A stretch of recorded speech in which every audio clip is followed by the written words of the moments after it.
जय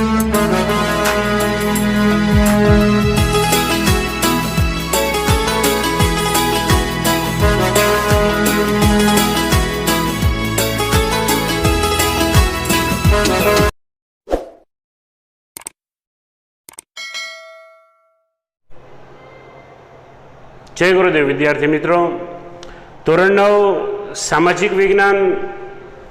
આજે આપણે જીઓગ્રાફીના નવા પ્રકરણની શરૂઆત કરીએ છીએ। શરૂઆતમાં જ્યારે પાઠ્યપુસ્તકની સમજ તમને આપવામાં આવી ત્યારે આપણે સામાજિક વિજ્ઞાનના 3 ભાગની વાત કરી હતી। તમારું ધોરણ 9નું જે પાઠ્યપુસ્તક છે એ 3 વિભાગમાં વહેંચાયેલું છે, 3 યુનિટ છે।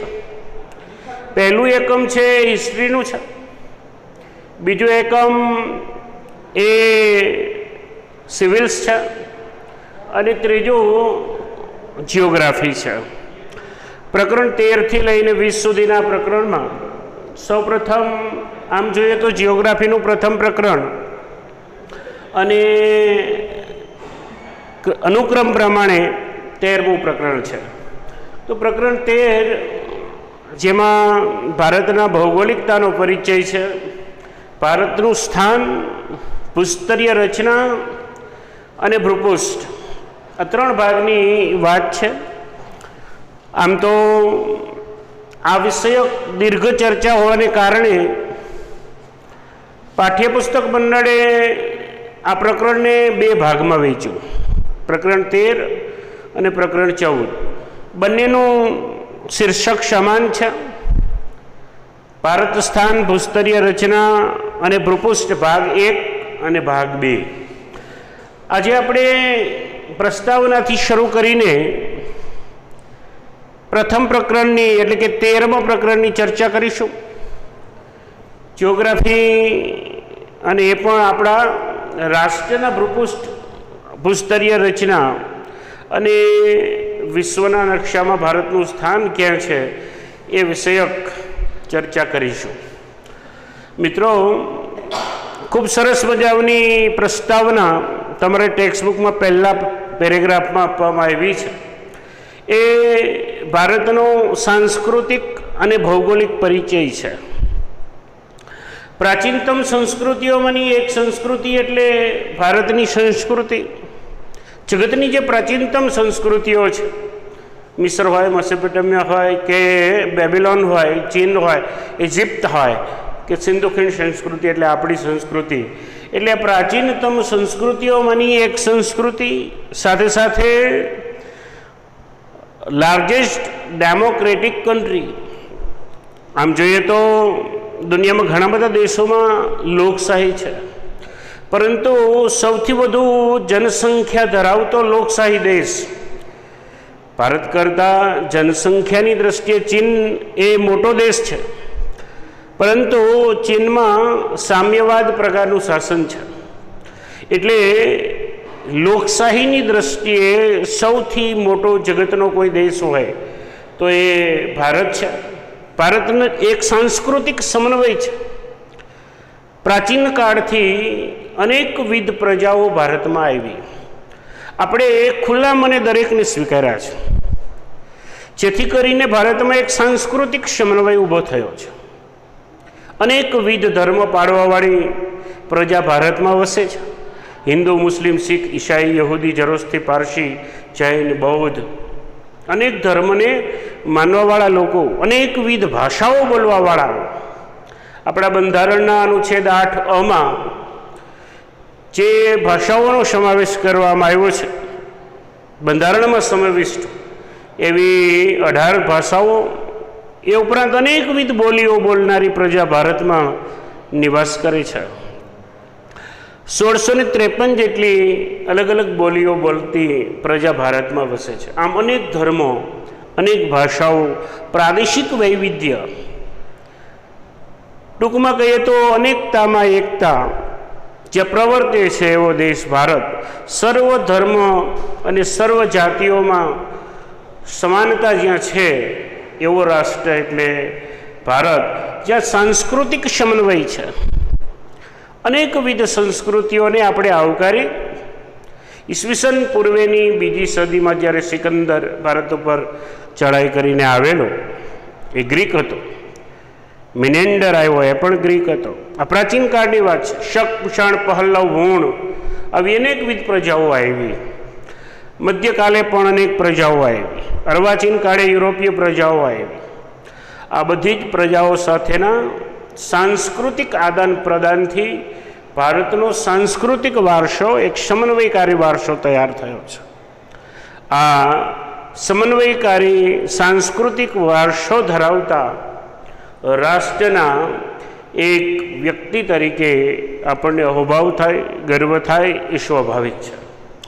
હવે વાત આપણે એ કરવાની છે કે ભારતનો સાંસ્કૃતિક જે વિકાસ થયો છે તેમાં જો કોઈ સૌથી મહત્ત્વની બાબત હોય, કોઈ પણ રાષ્ટ્રના સાંસ્કૃતિક વિકાસમાં અહેમ ભૂમિકા ચૂકવવાની હોય તો ત્યાંની ભૌગોલિક પરિસ્થિતિની હોય છે. અનેકવિધ કુદરતી અને માનવ સર્જિત આપત્તિઓ આવી છે. આમ છતાં ભારતે અવિરતપણે પોતાનો એ સાંસ્કૃતિક વિકાસ છે, વિકાસની જે ગાથા છે, એને સતત સાતત્યપૂર્ણ રીતે ચાલુ રાખી છે. અને એમાં સૌથી મહત્ત્વપૂર્ણ કોઈએ ભૂમિકા ભજવી હોય તો એ ભૂમિકા ભૌગોલિક પરિસ્થિતિની છે. શરૂઆત કરીએ ભારતના સ્થાન અને કદથી.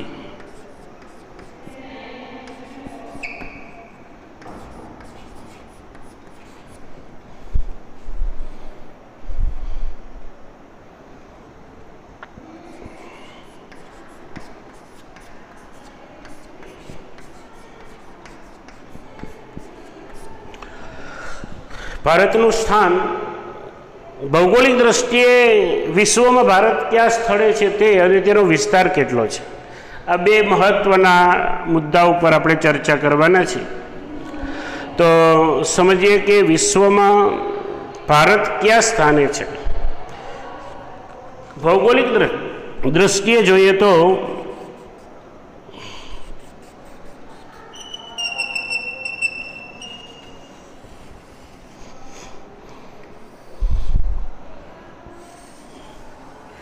આ પૃથ્વી છે એમ સમજી લે અને એને 4 વિભાગમાં વહેંચીએ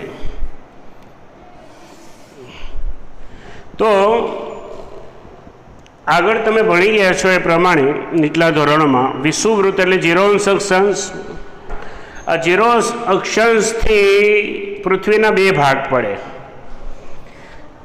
ઉપર એટલે કે ઉત્તર ગોળાર્ધ અને નીચેનો ભાગ એટલે દક્ષિણ ગોળાર્ધ. સેમ વે રેખાંશની દ્રષ્ટિએ પણ પશ્ચિમ ગોળાર્ધ અને પૂર્વ ગોળાર્ધ. સમજ એકદમ સરળ છે. ઉત્તર દક્ષિણ, પૂર્વ પશ્ચિમ એ નકશામાં કે આવી રીતે પૃથ્વીનો જ્યારે ભાગ પાડતા હોય ત્યારે યાદ રાખવાની એક સરળ રીત છે.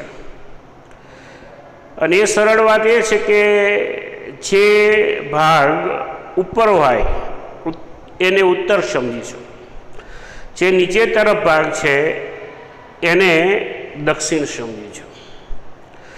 જમણો હાથ તમારો જે બાજુએ છે, તમે નકશાની સામે ઊભા રહો અને તમારો જમણો હાથ જે બાજુએ છે, નકશાની જમણી બાજુ નહીં, તમારો જમણો હાથ જે બાજુએ હોય એ નકશાની સાઈડ એ પૂર્વ હોય અને એનું ઓપોઝિટ એ પશ્ચિમ છે.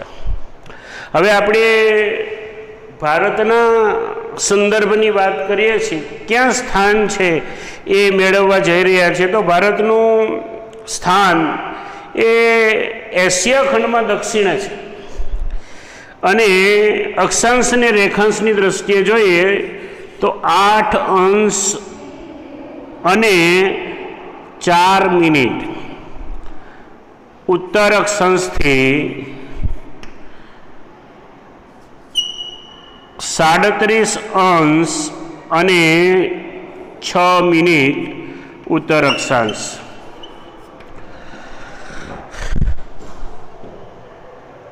આ જે દર્શાવવામાં એવું છે મિનિટ છે, આ અંશ છે. 60 મિનિટ બરાબર 1 અંશ થાય. એ અનુસંધાને આપણે આ 0 અંશ છે અને ઉત્તર તરફ છીએ, ઉત્તર અક્ષાંશમાં છીએ, એટલે કે આપણું સ્થાન અહીંયાથી ઉપર તરફ છે.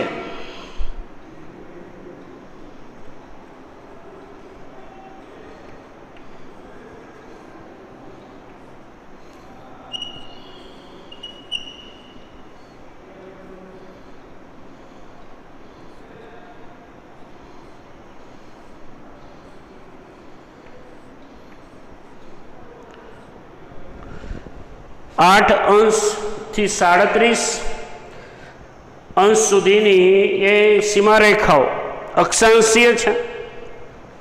સેમ વે રેખાંશની દ્રષ્ટિએ જોઈએ તો 68 અંશથી 68 અંશ 7 મિનિટ પૂર્વ રેખાંશથી 97 અંશ અને 25 મિનિટ પૂર્વ રેખાંશ વચ્ચે ભારત છે. સ્પષ્ટીકરણ એવું છે કે ભારતની જે બે સીમાઓ છે, આમ જોઈએ તો 8થી 37 અને 68થી 97, લગભગ સમાનતા એ જોવા મળે છે. બીજી એક મહત્વની વાત એ છે કે બરાબર ભારતની મધ્યમાંથી કર્કવૃત્ત પસાર થાય છે 23 અંશ અને 30 મિનિટ, જે ભારતની બરાબર મધ્યમાંથી પસાર થાય છે. એટલે ત્યાંથી ભૌગોલિક દ્રષ્ટિએ ભારતના બે ભાગ પાડી શકાય, ઉત્તર ભારત અને દક્ષિણ ભારત. કર્કવૃત્ત ભારતના મધ્યમાંથી પસાર થતું હોય, જેને કારણે બે હિસ્સામાં ભારતને વહેંચી શકાય. એક ઉત્તર તરફ ઉપરનો ભાગ ઉત્તર ભારત અને નીચે તરફ દ્વીપકલ્પીય ભારત જે છે એ દક્ષિણ ભારત તરીકે આપણે ગણી શકીએ. બહુ મહત્ત્વનો શબ્દ છે દ્વીપકલ્પ, તમારા માટે કદાચ નવો પણ હોય તો એમની વ્યાખ્યા કરી દઈએ કે દ્વીપકલ્પ એટલે શું. દ્વીપકલ્પ કોને કહેવાય? એવો ભૂમિભાગ કે જે ભૂમિભાગની 3 બાજુએ સમુદ્ર આવેલો હોય, એવા ભૂમિભાગને દ્વીપકલ્પ કહેવાય. દક્ષિણ ભારત છે એ ત્રિભુજાકારનો છે, જેની પશ્ચિમે અરબ સમુદ્ર છે, દક્ષિણે હિન્દ મહાસાગર છે અને પૂર્વે બંગાળની ખાડી છે. આમ ભારતનો દક્ષિણ હિસ્સો એ દ્વીપકલ્પીય ભારત છે. ડેલ્ટા પ્રકારનો ઊંધા ત્રિકોણ જેવો આકાર જેમ જેમ દક્ષિણ તરફ જતો જાય તેમ તેમ વધારે સાંકડો થતો જાય છે અને ઉત્તર તરફ એ વિસ્તૃત છે. એવો દ્વીપકલ્પીય ભાગ, કર્કવૃત્તથી નીચેનો જે ભાગ છે એ ભારતનો દ્વીપકલ્પીય ભાગ. હવે વાત કરવાની છે એ વ્યાપની વાત છે. હમણાં મેં તમને વાત કરી કે અક્ષાંશ અને રેખાંશની દ્રષ્ટિએ જોઈએ તો 8થી 37 એટલે લગભગ 30 અને 68થી 97 એટલે પણ લગભગ 30. એટલે કે ઉત્તર દક્ષિણ અને પૂર્વ પશ્ચિમ એ ગાળો જે છે એ બંને બાજુએ 30 અંશ જેટલો થાય છે. આ બંને બાજુએ છે.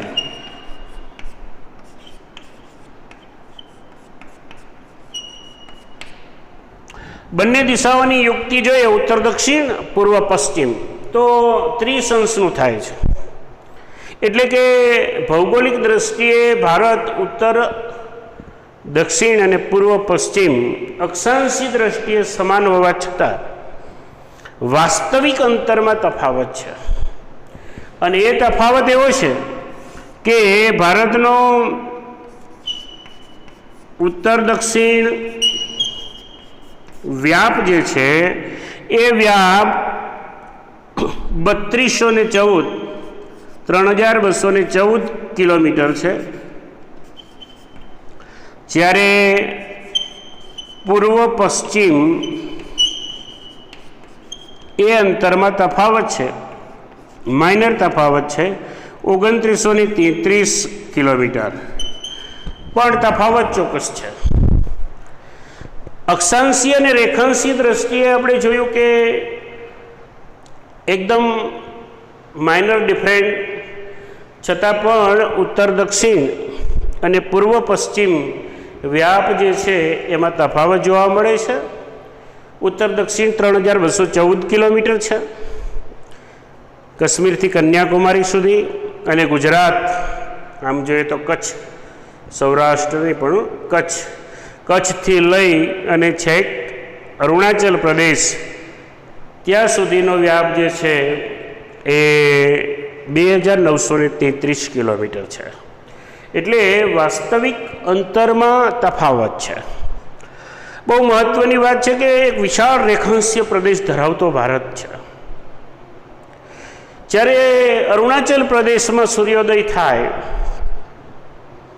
એ સમયે ગુજરાતમાં હજુ રાત બાકી હોય, કેમ કે 2 કલાક જેવું ખાસું એવું અંતર, સમયનું અંતર છે. એટલે વિશાળ ભૌગોલિક પ્રદેશને કોઈ ચોક્કસ સમય હોવો જોઈએ, જેને પ્રમાણ સમય કહેવામાં આવે. નિર્ધારિત કરેલો, નક્કી કરેલો સમય એ પ્રમાણિત સમય હોવો અનિવાર્ય છે. હવે કઈ સ્થાનેથી એવો પ્રમાણિત સમય નક્કી કરવામાં આવે કે જેથી કરીને એ સ્થળથી પૂર્વ તરફ કે પશ્ચિમ તરફ 2 કલાક જેટલો સમય ન થવો જોઈએ. એ સ્થળ ઉપર પ્રમાણ સમય નક્કી કરવામાં આવે. એટલે 68 થી 97નો જે મધ્યાંક છે એ છે 82.82 અંશ અને 30 મિનિટ. આમ જોઈએ તો 82.5, કેમ કે 60 મિનિટ બરાબર 1 અંશ, એટલે 30 મિનિટ છે એટલે 82.5 પણ કહી શકાય. 82.5 પૂર્વ રેખાંશ.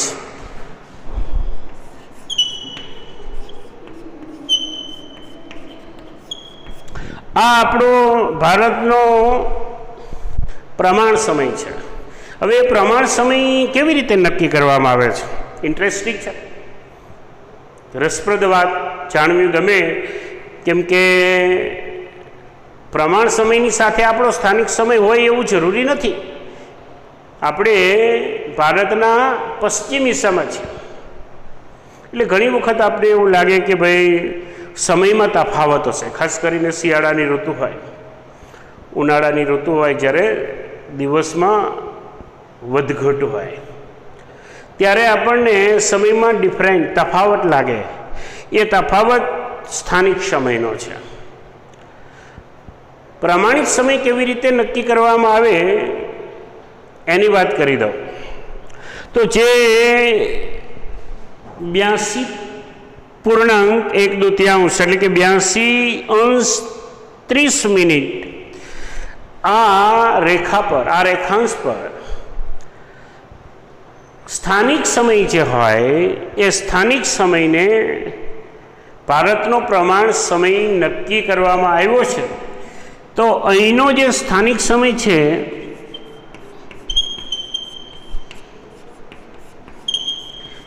એ સ્થાનિક સમય કેવી રીતે નક્કી કરવામાં આવે? સ્થાનિક સમય નક્કી કરવાની જે રીત છે, આપણે કોઈ પણ સ્થળે જ્યાં આપણે રહીએ છીએ, જે પણ ભૌગોલિક પ્રદેશમાં, જે રાજ્યમાં રહેતા હોય, જે પ્રદેશમાં રહેતા હોય, ત્યાંનો સ્થાનિક સમય નક્કી કરવાની જે રીત છે એ એવી છે કે બપોરના સમયે જ્યારે બરાબર સૂર્ય માથા પર આવે, બપોરના સમયે સૂર્ય જ્યારે બરાબર માથા પર આવે, એક્ઝેક્ટ ઉપર આવે, ત્યારે તે સ્થળે 12 વાગ્યા છે એમ કહેવાય. એ સમય તે સ્થળનો સ્થાનિક સમય છે. ફરી એક વખત સ્થાનિક સમય કોને કહે? પ્રમાણ સમય અને સ્થાનિક સમયમાં તફાવત હોય. સ્થાનિક સમય એટલે જે સ્થળે તમે છો એ સ્થળે બરાબર માથા ઉપર સૂર્ય આવે ત્યારે ત્યાં 12 વાગ્યા છે એમ કહેવાય. એ સમય એ સ્થળનો સ્થાનિક સમય છે.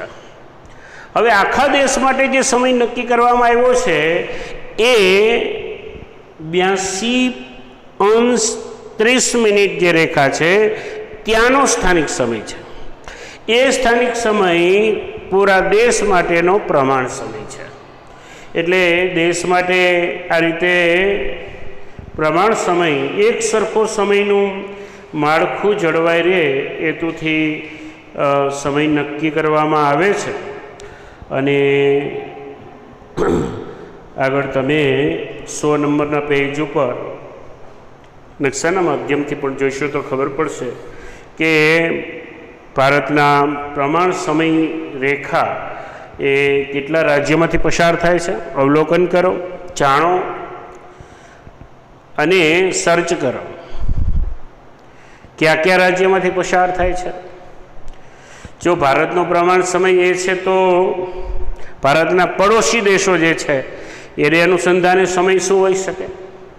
વિશ્વના અન્ય દેશો જે છે ત્યાં પણ સમય નક્કી કરવા માટે અલગ અલગ પ્રમાણ સમય રેખાઓ હોય છે.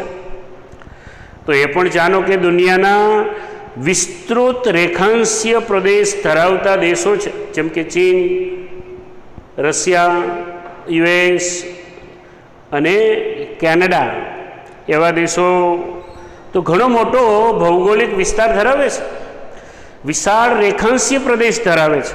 તો એમને ત્યાં પ્રમાણ સમય રેખાનું પ્રમાણ વધારે હોય.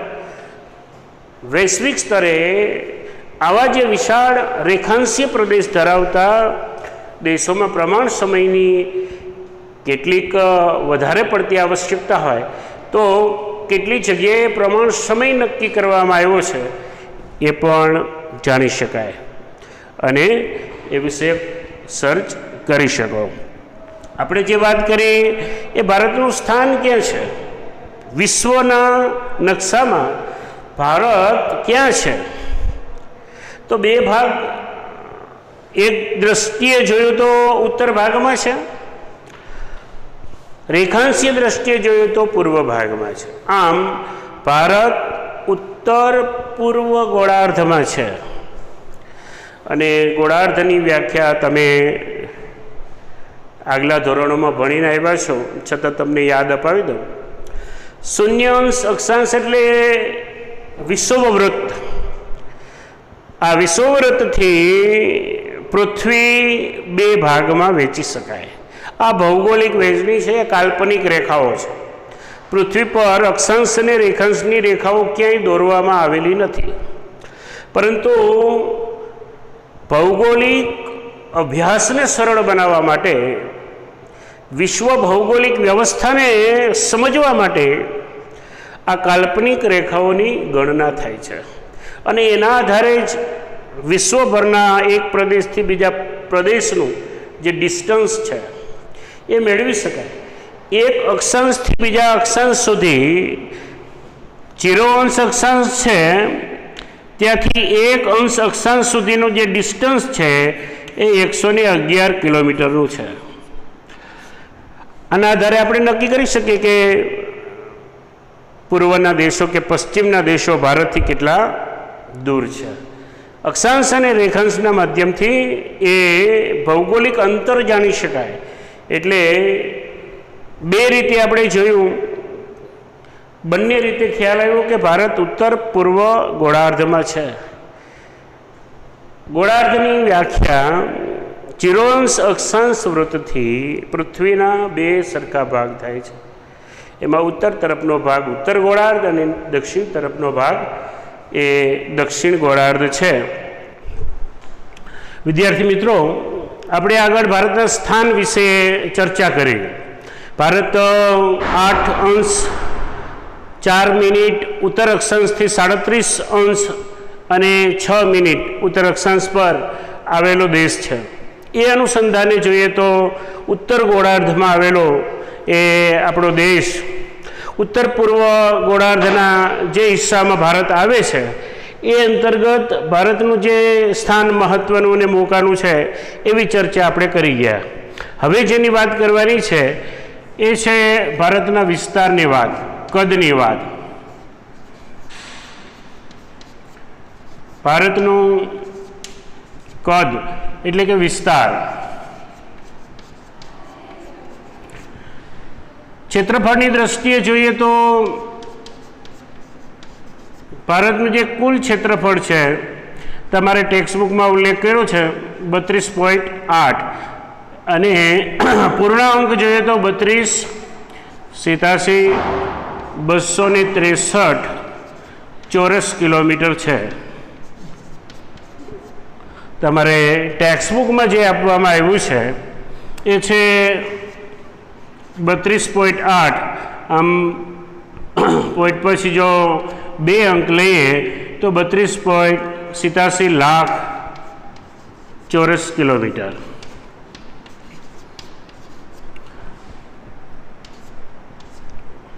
તો ક્ષેત્રફળની દ્રષ્ટિએ વિશ્વમાં ભારતનું જે સ્થાન છે એ 7મું છે અને પૃથ્વી પરનું કુલ ક્ષેત્રફળનો 2.42% એ ભારત રોકે છે. આ અનુસંધાને ભારત કરતાં વિશ્વના અન્ય 6 રાષ્ટ્રો એ વધારે ક્ષેત્રફળ રોકતા હોય તો ભારત કરતાં 6 દેશ એ વિશ્વમાં વધારે ક્ષેત્રફળ ધરાવતા, વધારે અક્ષાંશીય કે રેખાંશીય વિસ્તાર ધરાવતા હોય એવા દેશોમાં રશિયા સૌથી મોસ્ટ છે, કેનેડા, US, ચીન, બ્રાઝિલ અને ઓસ્ટ્રેલિયા આ અનુક્રમ નંબર છે. સૌથી વધુ ક્ષેત્રફળ જે દેશનું છે એ રશિયા છે. આપણે જાણીએ છીએ કે જે દેશમાં ક્ષેત્રફળ વિસ્તૃત હોય અને રેખાંશીય વિસ્તાર વધારે હોય તો ત્યાં એક કરતાં વધારે પ્રમાણ સમય રેખાઓ હોય છે.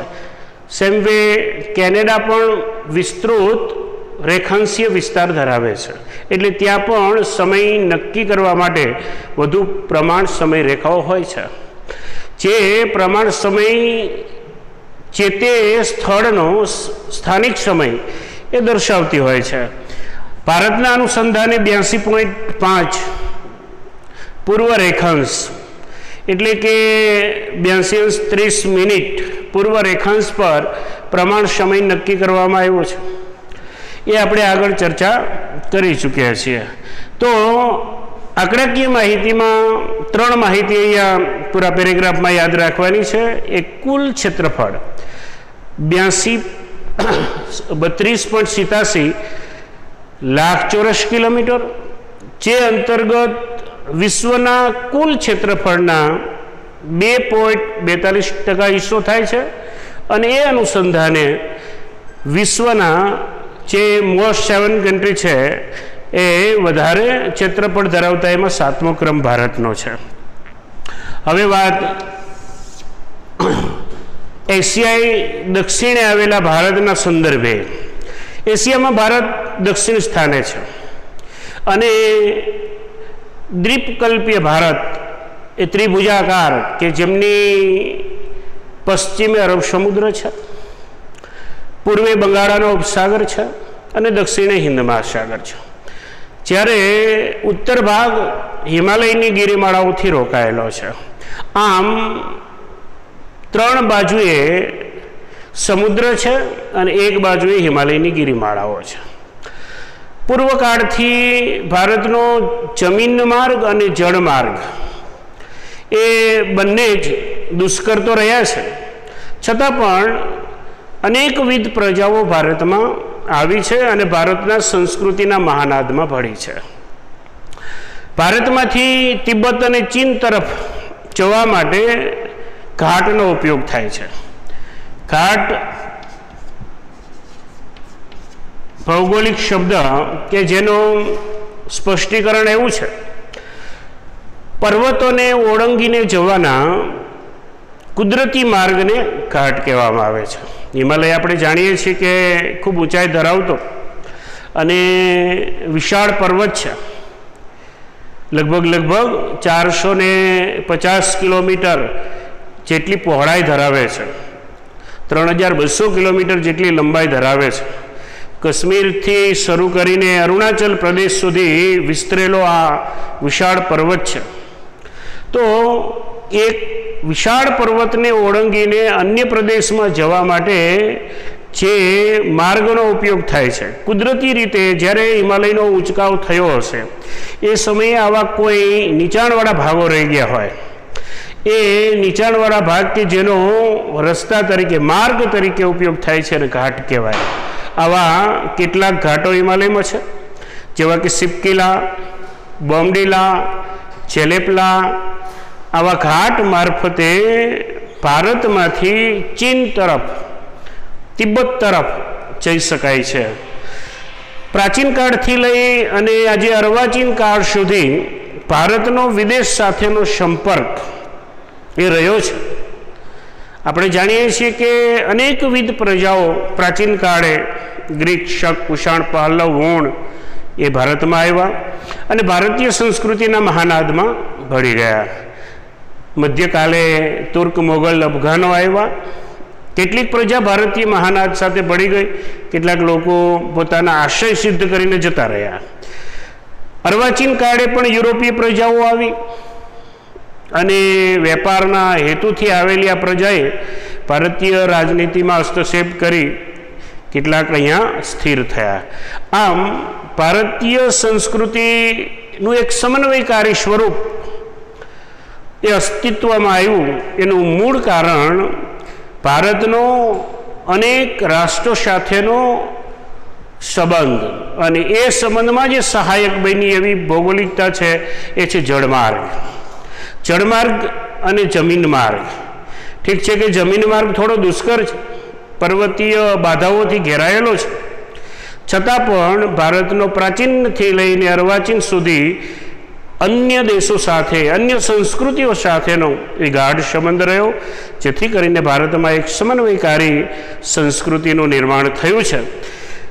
મિત્રો, ભારતના અન્ય માર્ગો વિશે, ભારતના મહત્ત્વના સ્થાન વિશે હવે પછીના પીરિયડમાં આપણે ચર્ચા કરીશું. ત્યાં સુધી આવજો. જય ગુરુદેવ.